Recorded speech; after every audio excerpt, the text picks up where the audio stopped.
virtue and vice appear on virtually every page of The Prince. He is not simply a teacher of political pragmatism, of how to adjust means to fit the ends. He seems to be offering nothing short of a comprehensive revolution, transformation, if you want to use the Nietzschean language, transvaluation of our most basic vocabulary about good and evil. Machiavelli doesn't reject the idea of the good, rather he redefines it. He's continually speaking, and in fact I would suggest on virtually every page of the book, he's continually speaking the language of virtue, his word virtu, which a word that retains the Latin root for the word man, vir, man, and virtu, a word that is perhaps best translated or by our word manliness. What distinguishes Machiavelli's use of this language of virtu, manliness, is that he seeks to locate it in certain extreme situations, such as political foundings, changes of regimes, wars, both of domestic and foreign kinds. What distinguishes Machiavelli from his predecessors, in many ways, is his attempt to take the extraordinary situation, the extreme situation, again, the extremes of political founding, conspiracies, wars, coups, it takes them as the normal situation and then makes morality fit that extreme. His examples are typically drawn from situations of human beings or polities in extremis, where the very survival or independence of a society is at stake. In those situations, you might say, and only in those situations, is it permissible to violate the precepts of ordinary morality. In those situations, one must learn, as he says, how not to be good, to violate the conventions and canons of ordinary morality. Machiavelli takes his bearings from these extreme states of emergency and in his own way seeks to normalize them, to present them as the normal condition of politics. Machiavelli's preference for these extreme situations expresses his belief that only in moments of great crisis, where the very existence of a state is at risk, does human nature truly reveal itself. Do we finally or fully understand what people are? Only in the most extreme situations. The paradox that might say runs throughout all of Machiavelli's morality is that the very possibility of virtue grows out of, and in fact is even dependent upon, the context of chaos, violence, and disorder that always threatens political world. Think of it. I mean, think of many of our great political models or heroes. What would the Duke of Marlborough have been without Louis XIV? What would Washington have been without George III? What would Lincoln have been without the slave interest? What would Churchill have been without Hitler? In other words, his point is that good is only possible because of the prior existence of bad. Good is founded upon evil. And even the greatest goods, the founding and preservation of cities, often require murder. What was Romulus's murder of Remus, or Cain's murder of Abel, but a kind of murder that at the basis of the founding of cities and civilizations. One thinks in a way of Wells's line in The Third Man when he looks down, from above and says, if I gave you 20,000 pounds for every dot that stopped moving, would you really tell me to keep my money? Requires, for Machiavelli, the founding of regimes requires that kind of cold and cruel calculation.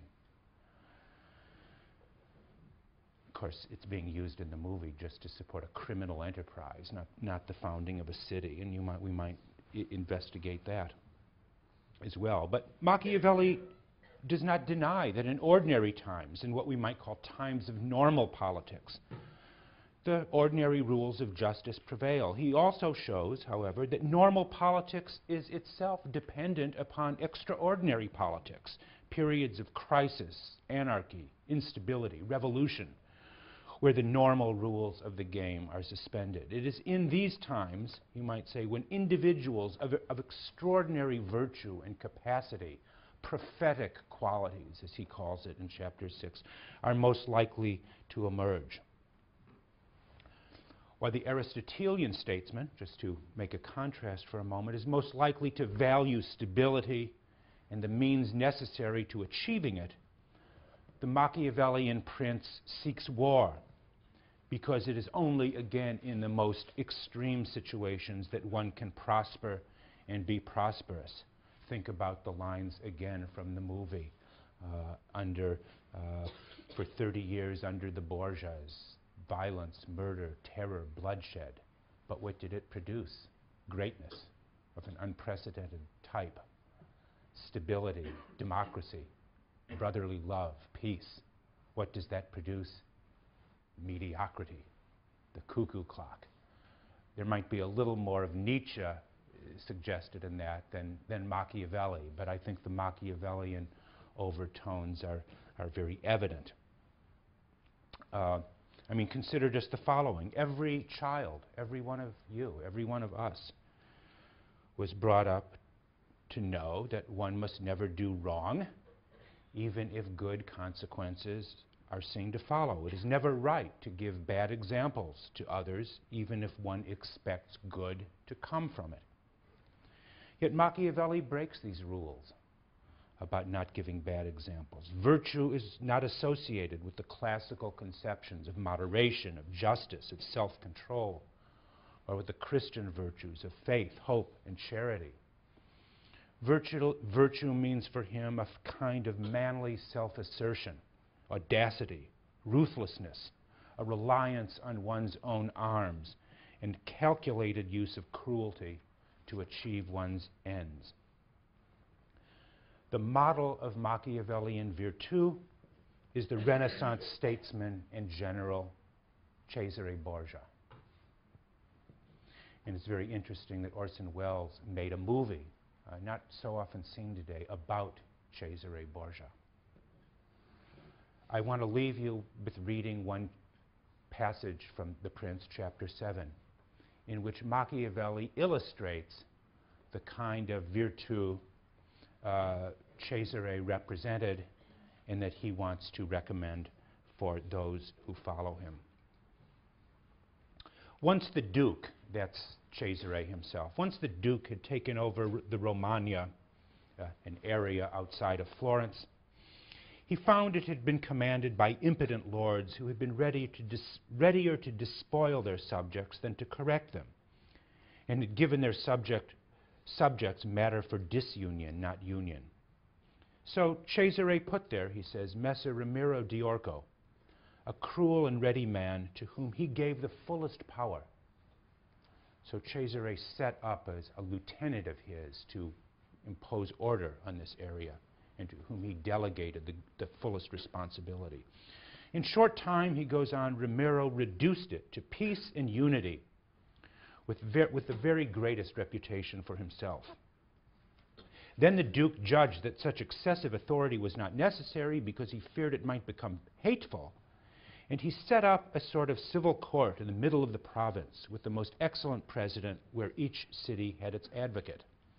And because he knew that the past rigors had generated some hatred for Ramiro, to purge the spirits of that people and to gain them entirely to himself, he wishes to show that if any cruelty had been committed, this had not come from him, from Cesare, but from the harsh nature of his minister.